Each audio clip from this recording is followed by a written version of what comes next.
En Afrique, on est passé d'un léger vent démocratique dans les années 1990 à la formation de puissantes démocratures qui s'enquistent au pouvoir entourées de premiers cercles familiaux et claniques. À la chute du mur de Berlin, les autocrates africains soutenus par les anciennes puissances coloniales, tout particulièrement la France, ont su se réinventer pour se maintenir au pouvoir. Des conférences nationales ont momentanément déboulonné certains d'entre eux au profit de technocrates profilés Banque mondiale. C'est l'ancien président d'obédience marxiste-léniniste, Mathieu Kérékou, qui a initié en mars 1990 cette assemblée populaire. Ces grandes palabres africaines ont suscité beaucoup d'espoir, sans doute trop. Elles devaient assurer une transition vers le multipartisme et la démocratie. Bien que souveraines, ces conférences nationales demeurèrent pour l'essentiel des espaces publics de parole et d'exorcisme collectif, sans lendemain. Dans cette vidéo, je vous explique pourquoi la démocratie en Afrique n'est qu'une parodie. Restez jusqu'à la fin de la vidéo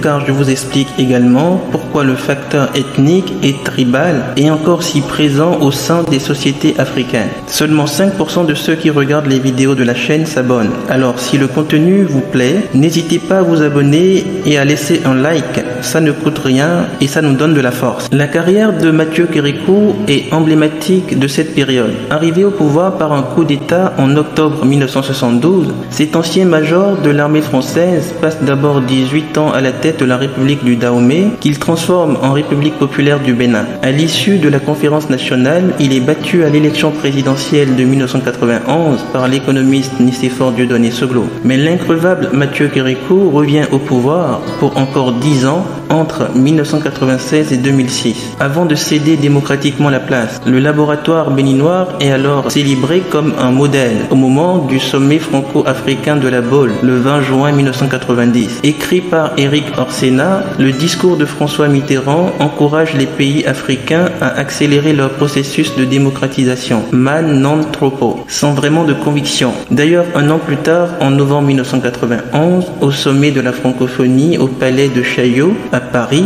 le président français édulcore son propre discours de la Baule en faveur de la démocratie en Afrique, en concédant aux pays africains d'aller chacun à son propre rythme. Ce jour-là, à la gauche de François Mitterrand, le président camerounais Paul Biya l'écoute religieusement. 27 ans plus tard, à 85 ans, dont 43 années passées au pouvoir, 7 ans comme Premier ministre et 36 ans comme président, Paul Biya a été réélu le 7 octobre 2018 pour un 7e mandat à la tête de la République du Cameroun. Le temps long du pouvoir africain, sans doute. Mais comment font-ils ces vieux pour se maintenir aussi longtemps au pouvoir, dans des pays où la population est si jeune, sans révolution? Ils ont beaucoup appris de ce qu'ils appellent entre eux le théâtre démocratique occidental. La plupart de ceux qui ont passé plus de 30 ans dans leur palais, sans coup férir, sont devenus les meilleurs élèves de leurs professeurs de droit constitutionnel. Ils ont appris à jongler avec les constitutions pour faire sauter toutes les limitations de mandat. Ils ont aussi compris qu'un seul tour de manège à une présidentielle face à plusieurs candidats de l'opposition, incapables de s'entendre, c'est Mistral gagnant.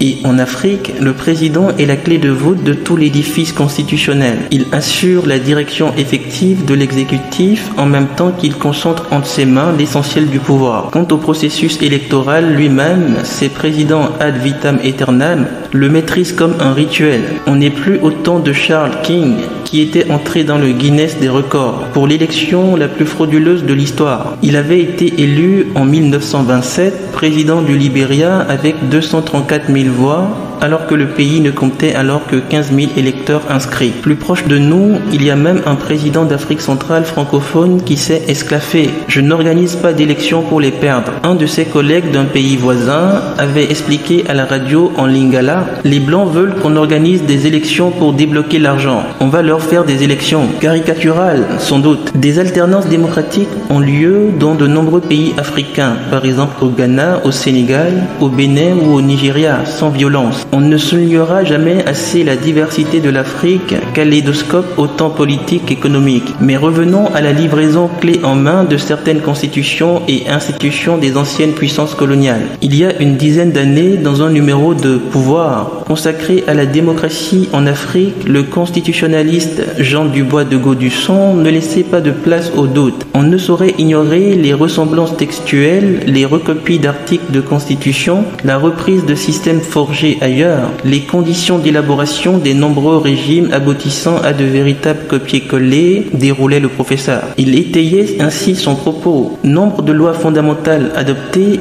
au moment des indépendances apparaissent comme des tests miroirs de constitution en vigueur au nord et plus spécialement dans les anciennes métropoles, reprenant volontairement ou contraints et forcés tout un dispositif institutionnel, une série de dispositions juridiques ou encore, ceci n'excluant pas cela, des modèles types d'institutions. Cette situation illustre la permanence du facteur externe qui est un trait de l'histoire africaine. Sans doute pour ne pas injurier l'avenir, Jean Dubois de Gaudusson relevait dans la foulée que ce copier-coller de constitution d'un autre monde n'enlevait rien au choix des gouvernements africains en faveur des valeurs et principes universels de démocratie. Ces gouvernements l'avaient même inscrit dans le marbre de la charte africaine de la démocratie, des élections et de la gouvernance en janvier 2007. Mais pour certains avec des formes d'expression de la démocratie qui doivent s'inscrire dans les réalités et spécificités historiques, culturelles et sociales de chaque peuple, comme le précisait dès novembre 2000 la déclaration de Bamako adoptée par les États et gouvernements de la francophonie. Une démocratie à l'africaine alors, avec ses spécificités historiques, culturelles et sociales. Dans le même numéro de Pouvoir, c'est le chercheur Patrick Quentin qui tente de répondre à ce lien supposé entre démocratie et culture africaine. Il se penche sur le mythe d'un âge d'or précolonial où auraient existé des communautés démocratiques. Au Ghana, par exemple, les Akans considéraient que le pouvoir d'un dirigeant découlait du peuple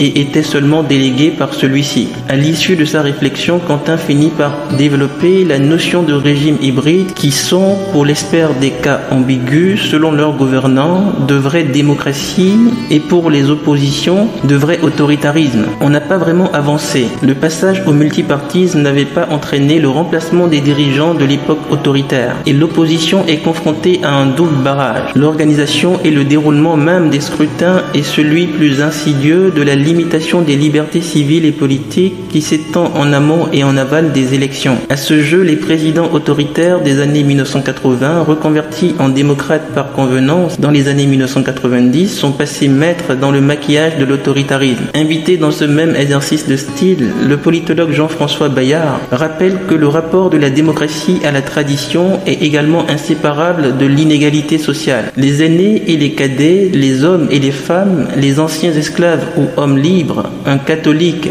un pentecôtiste, un musulman d'obédience wahhabite ou confrérique ne partageront pas une même vision ou une appréciation normative unique de la coutume. Et l'inégalité sociale conduit tout droit en Afrique au népotisme. En Afrique, le pouvoir, c'est la famille. Depuis 1990, la tendance lourde dans de nombreux pays africains est l'enfermement des autocrates au pouvoir avec leur premier cercle familial. Ils gèrent leur Afrique de jour comme une démocratie potemkine en maîtrisant tout le processus électoral pour échapper à toute alternance démocratique. La réalité du pouvoir et les décisions se prennent dans l'oralité d'un premier cercle clanique. C'est l'Afrique de nuit. Les successions dynastiques ont ainsi pris un coup de jeûne sur le continent dès le début du XXIe siècle. Le 17 janvier 2001, Joseph Kabila est adoubé par toute la communauté internationale pour devenir président de la République démocratique du Congo, après l'assassinat de son père Laurent-Désiré Kabila. Paniqué par le vide politique de ce pays continent de 80 millions d'habitants,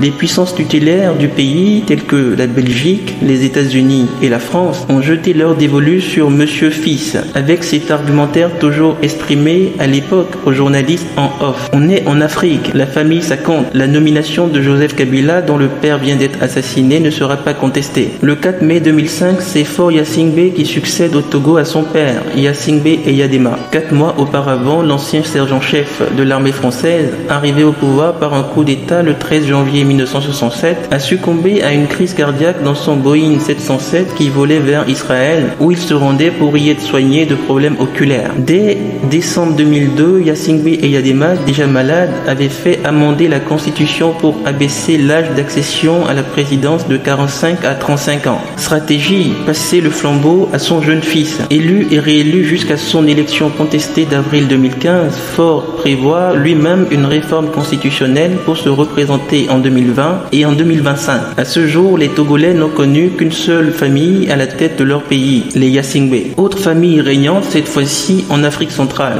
les Bongo du Gabon. Le 8 juin 2009, Omar Bongo s'éteint dans une clinique de Barcelone après avoir passé 42 ans au pouvoir. Son fils Ali Bongo, ministre de la Défense depuis 10 ans, lui succède après une élection contestée. En 2016, le nouveau président est réélu face au chef de l'opposition, Jean Ping, qui affirme qu'il est le vrai vainqueur de ce suffrage. Ancien baron du régime d'Omar Bongo et ancien président de la Commission de l'Union africaine, Jean Ping a été le compagnon de Pascaline Bongo avec laquelle il a eu 2 enfants. Sœur d'Ali, Pascaline Bongo a longtemps été au cœur du dispositif financier de l'État, en tant que directrice de cabinet de son père président Omar Bongo. En Afrique centrale, d'autres fils de chefs se préparent. Soutenu par sa mère, l'influente Constancia Teodoro Nguema Obiang Mangué, surnommé Théodorin, est en pôle position pour succéder en Guinée équatoriale à Teodoro Obiang Nguema Mbasogo. Déjà vice-président, Théodorin a présidé en novembre 2008 son premier conseil des ministres à la place de son père, fatigué. Pour accéder au pouvoir, le fils chéri de la première dame s'emploie à marginaliser son demi-frère, Gabriel Mbega Obiang Lima, ministre des Mines et des Hydrocarbures, estimé des milieux d'affaires internationaux. En République du Congo, le président Denis Sassou Nguesso a depuis longtemps écarté ses compagnons de route Pierre Oba, Rodolphe Adada, qui l'ont aidé à revenir au pouvoir en 1997 au profit de ses enfants, Denis Christelle Sassou Nguesso, le vrai patron de la filière pétrolière, et Claudia, ainsi que ses neveux, en particulier Jean-Dominique Okemba, dit JDO, le patron des services secrets. Ces logiques dynastiques ne concernent pas que les présidences des pays de l'ancien précaré français subsaharien. En Algérie, il fut un moment où la possible succession de Saïd Bouteflika à son frère président Abdelaziz Bouteflika n'était pas tabou. Parfois, la dynastie saute quelques générations, comme l'arrivée au pouvoir au Kenya d'Ouhuru Kenyatta, fils de Jomo Kenyatta, premier président de la République de cette ancienne colonie britannique entre 1964 et 1968. Dans les pays où les alternances démocratiques ne sont pas encore la règle, les changements viennent d'alliances de circonstances entre d'anciens compagnons de route répudiés et des mouvements de la société civile. Au Sénégal, c'est le jour où le président Abdoulaye Wade a choisi son fils Karim pour lui succéder qu'il a perdu le pouvoir. C'est le dauphin virtuel Macky Sall, ancien président de l'Assemblée nationale, abandonné au profit de Karim Wade, qui est arrivé au pouvoir grâce au soutien des mouvements de la société civile, tels que Y en a marre, constitué au début de rappeurs et de journalistes. Même scénario au Burkina Faso en 2014. Au pouvoir depuis 1987, le président Blaise Compaoré tente de modifier la constitution pour se présenter à un 5e mandat en 2015. Ses anciens compagnons de route, Roch-Marc Christian Kaboré, Salif Diallo, Simon Compaoré, le soupçonnent de préparer sa succession en faveur de son frère, François Compaoré. Il passe dans l'opposition. Avec le soutien des mouvements de la société civile tels que le Balai citoyen, un soulèvement populaire chasse en octobre 2014 Blaise Compaoré du pouvoir. Roch-Marc Christian Kaboré est élu au premier tour à la présidence du Burkina Faso le 29 décembre 2015. Cette tendance dynastique et familiale lourde n'est pas l'apanage des anciennes colonies françaises. Dans les pays anglophones ou lusophones qui ont connu des mouvements de libération nationale, la captation du pouvoir par le clan familial est d'actualité. C'est ainsi le jour où Robert Mugabe, père du Zimbabwe indépendant pendant 30 ans, a choisi sa femme Grace Marufu pour lui succéder, qu'il a été gentiment poussé dehors en novembre 2017 par son bras droit et vice-président Emerson Mnangagwa. Surnommé le crocodile, cet homme de l'ombre des années Mugabe, depuis leur rencontre en prison en 1965, semble avoir repris les méthodes musclées de son prédécesseur. Élu dès le premier tour de l'élection présidentielle du 30 juillet 2018, malgré une vive contestation de son challenger Nelson Chamisa, qui revendiquait une victoire écrasante, Emerson Mnangagwa a cassé toute velléité de protestation. Mais rien n'est écrit. Dans l'Angola voisin, c'est un compagnon de route du chef qui a implosé la famille aux affaires de celui qui l'avait coopté au pouvoir. À la surprise de plus d'un observateur, le nouveau président de la République d'Angola, Joao Lourenço, un apparatchik du mouvement populaire de libération de l'Angola qui a accédé au pouvoir en septembre 2017, a ainsi balayé toute la structure patrimoniale de la famille Dos Santos. Il a limogé de la présidence de la société pétrolifère Sonangol la fille de l'ancien chef d'État Isabel Dos Santos et de celle du fonds souverain angolais, son fils José Filomeno Dos Santos. Ce dernier a même été placé en détention provisoire pour corruption. Au-delà des tendances dynastiques et des enfermements familiaux, les avancées démocratiques qui ne reposent que sur des rendez-vous électoraux sans compte pouvoir n'ont pas gommé les rivalités ethniques. Au contraire, ces rivalités sont autant instrumentalisées par les pouvoirs en place que par les leaders de l'opposition, incapables de s'entendre s'entendre sur une candidature unique, pourtant décisive dans les élections présidentielles à un seul tour. Plus les systèmes politiques sont verrouillés, sans avenir pour les nouvelles générations, plus les replis ethniques sont la norme. Dis-moi quelles sont ta région et ton clan familial, je te dirai quel est ton avenir. Seuls les activistes des réseaux sociaux locaux, souvent en lien avec des membres de la diaspora, tentent de réagir à cette malédiction des origines. Dès qu'une coalition politique explose dans un pays, les radicaux ressortent la carte ethnique comme un carton rouge. En Côte d'Ivoire, la mésentente entre le président Alassane Ouattara, Dioula du nord du pays, et l'ancien président Henri Konan Bédié, Baoulé, du groupe Akan du centre du pays, pour le choix d'un candidat unique à la présidentielle de 2020, a ravivé des tensions ethno-régionales. On entendait alors dans la bouche de responsables politiques de haut rang parler de relancer l'alliance Baoulé-Sénoufo entre Henri Konan Bédié et Guillaume Soro, président de l'Assemblée nationale d'alors. Comme autant d'Oufoué-Boigny précisent les mêmes pour légitimer la stratégie. D'autres évoquent une alliance ethnique sud-sud, Baoulé-Bété, contre les nordistes. Comme si la population ivoirienne n'était pas aujourd'hui pluriethnique avec des centaines de mariages mixtes de toute origine régionale. Au Gabon, dès que la nouvelle de l'accident vasculaire cérébral du président Ali Bongo, intervenu en Arabie Saoudite le 24 octobre 2018, est arrivée à Libreville, c'est le pouvoir familial Téké des Bongo qui a tout de suite été mis en avant pour être contesté. Mais là encore, aucun déterminisme continental. Au Cameroun, le nom dit ethnico-politique est que les Bamileke, le plus grand groupe ethnique du pays, seraient condamnés à se limiter à la sphère économique, laissant la politique aux autres ethnies, telles que les Bétis du président Paul Biya. Cela n'empêche pas le professeur de droit Maurice Kamto, originaire du fief Bamileke de Bafoussam, d'être aujourd'hui le principal opposant du président après être arrivé en deuxième position à l'élection présidentielle d'octobre 2018. Quant au mouvement de la société civile, ils ne servent pas que de marche-pied à des politiciens écartés du pouvoir par des palais où règne le népotisme. Les plus connus sont bien sûr ceux qui se battent pour la préservation ou la restauration de la démocratie. On l'a vu avec le ballet citoyen au Burkina Faso et le mouvement Y en a marre au Sénégal. Au niveau continental, ils ont tenté de se fédérer avec des mouvements très actifs en République démocratique du Congo, tels que Filembi et la Lucha. De son côté, la coalition d'associations Tournons la page, soutenue par le Secours catholique Caritas France, est active dans plusieurs pays d'Afrique centrale. Au-delà de ces mouvements politiques, il ne faut pas négliger la myriade d'associations de défense de l'environnement comme Brain Forest, dont le leader au Gabon, Marc Ona, est par ailleurs le coordinateur de la coalition Publish What You Pay, qui milite pour la transparence des revenus pétroliers et miniers. D'autres activistes militent au sein des mouvements Wake Up contre la corruption, Ras-le-bol contre les coupures d'électricité au Congo ou Novox contre l'accaparement des terres en Côte d'Ivoire. Ce sont essentiellement ces mouvements citoyens qui seront à l'origine des changements démocratiques alternatifs en Afrique. D'abord par la circulation de l'information sur le comportement des démocratures. Dans les périodes électorales, les pouvoirs en place sont de plus en plus enclins à limiter voire à couper les réseaux Internet. Le relais des diasporas à l'étranger rend toutefois ces actes de censure de plus en plus contre-productifs, une sorte de culpabilité de volonté de frauder.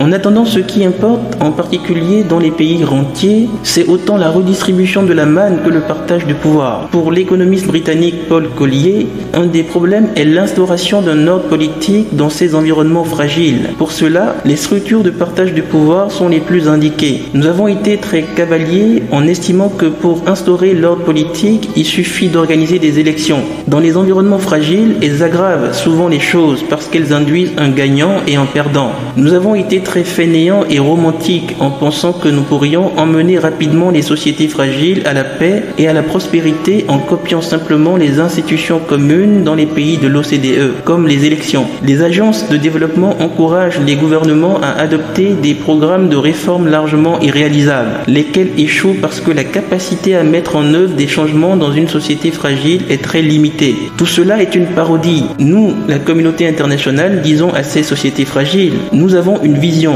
et cette vision ressemble peu ou prou au Danemark. La priorité de la communauté internationale sur le plan politique devrait être d'encourager les structures de partage du pouvoir. Mais Paul Collier ne donne pas la recette du partage. Dans la plupart des pays africains, la tendance est plus à la bunkérisation et à l'accaparement de la part de ceux qui détiennent le pouvoir qu'à la redistribution. En attendant la mise en mouvement de la jeunesse, une seule certitude, plus aucun changement politique ne viendra de l'extérieur du continent à l'exception de l'influence des diasporas africaines. Voilà. Voilà, c'est la fin de cette vidéo. Si elle vous a plu, si elle vous a permis d'apprendre des choses, n'hésitez pas à liker, à commenter et surtout à vous abonner. À très bientôt.